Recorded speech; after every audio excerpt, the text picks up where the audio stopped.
BRICS nations just inducted 6 new members into their group. What does this mean and why is it important? We're discussing that today on Julie Noted. This is the news portion of my show. If you hit the subscribe button down below, you'll stay notified every time Timeless with Julie Hartman comes out. That is a 3 times weekly show in which I talk about largely non-political subjects. And also on this channel, you can check out Dennis and Julie, my show with Dennis Prager, which premieres every Monday. So BRICS is an acronym that stands for Brazil, Russia, India, China, and South Africa. BRICS was founded as a group in 2009 and 2010, and that acronym was actually coined in 2001 by a Goldman Sachs economist named Jim O'Neill, and he used it in order to talk about the countries that he thought would dominate the global economy by 2050. So once Jim O'Neill started talking about the BRICS thought, hey, let's make a group. That's what they did, as I said, in 2009, 2010.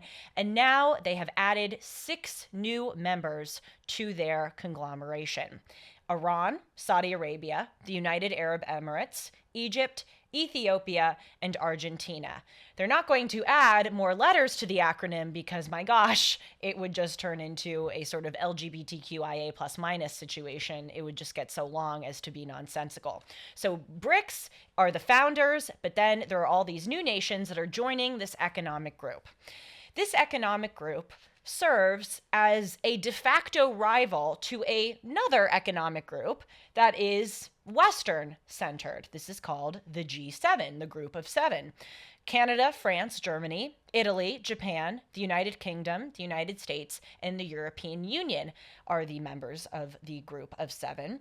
You may know that they actually just met in Hiroshima, Japan, back in May of this year, 2023. The main binding of those 11 BRICS nations, as opposed to the G7 nations, is that they are non-Western.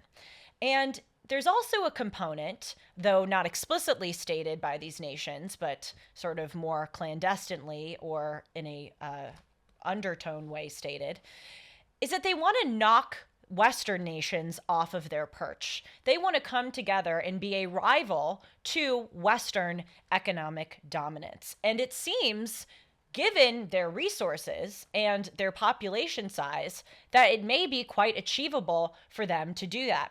According to Sadanan Doom of the Wall Street Journal, these 11 BRICS nations comprise 46% of the world's population. That's amazing. 37% of global GDP, which, by the way, is larger than the G7's 30% share of global GDP. These 11 BRICS nations have 6 of the world's 10 largest oil producers, 5 of its top 10 oil consumers, and also these nations contain 75% of the world's manganese reserves, 72% of rare earths, and 50% of graphite reserves. So these nations have a lot of dominance and a great foothold in the global economy. So we ought to perk up and pay attention when a new development among them occurs. BRICS, again, according to Sadanan Doom, is a weird mix of democracies, oligarchies, and autocracies and monarchies. So it just shows you that in addition to their ethnic diversity, they also have governmental structure diversity. And so really the main thing that is uniting them above anything else is their opposition to Western countries. And there's also a big disparity in the wealth of these BRICS nations. We know that China is the second largest economy in the world, second only to the United States. They actually may overtake us in the next few years as being the biggest economy in the world. Certainly India is becoming a huge global power economically, but one of these new inductees to the 11 BRICS nations, Ethiopia, has a per capita income that is only 3% of the richest BRICS member, which is the United Arab Emirates. there's also a lot of turmoil among each of these nations. For instance, Iran has had a lot of upheaval over the past year in the wake of the death of Mahsa Amini, who was a 22-year-old Kurdish woman who was killed by the morality police in Iran last September because she had some strands of hair poking through her hijab. That has led to challenges to the regime in Iran. In Argentina, there have also been challenges to the regime because Argentina has over 100% of an inflation rate. It is just a staggering economic problem there. Ethiopia, in addition to being a very poor country, also just emerged from a civil war. And some of the powers in this conglomerate also rival one another. India and China, for instance, have had a big skirmish or dispute over a shared border to the north of India, to the south of China. But even more than these differences, they really want to come together to knock the United States, and specifically the dollar, off its perch as the world reserve currency. For those who didn't know, the dollar is the world reserve currency, and that benefits the United States hugely because a lot of countries need to have the dollar and trade in the dollar. So what these groups of countries, the BRIC nations, could be doing is that they could be getting ready to insist upon or present an alternative world currency from the dollar. They could make up their own, like for instance, the European Union has the euro, which they all made up, and the constituent members of the European Union trade and do business with the euro, or they could pick the ruble or the yuan, one of the members' currency. But the point is, I would suspect that they are getting ready to do that among themselves because many of the leaders of these respective nations have said as much. For instance, President Inácio Lula da Silva, who is the president of Brazil, had a meeting with Xi Jinping of China back in April of this year. And he said to the public, which is a pretty big deal, quote, "Every night I ask myself why all countries have to base their trade on the dollar."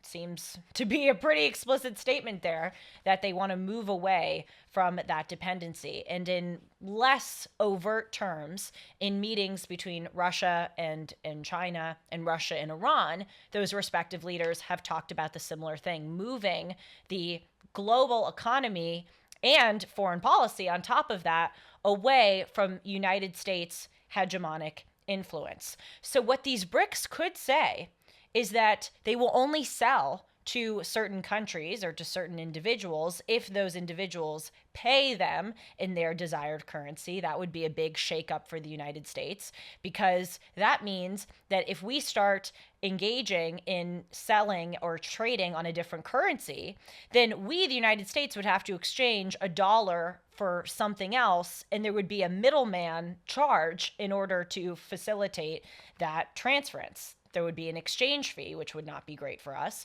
And also, dollars right now, a large reason why they are valuable is because everyone wants them. Because they are the global reserve currency, everyone wants to have a dollar. And that's like any other possession or piece of property. When there's demand, when people want that thing, then it's going to have increased value. If these countries start to move away from from the dominance of the dollar, then the value of the dollar is going to diminish as a result of people no longer desiring it as much. So this is not set in stone. They have certainly not announced that they are for sure moving away from the dollar and towards a new currency, but you heard it here. I anticipate that this is what they're going to do. They're coming together against the West. There really isn't a lot of, at least overt unity between these countries, but they are going to have some plans to knock us off. Stay tuned. We will keep you updated as those plans unfold. Thanks for being here. I'll see you all soon. Take care.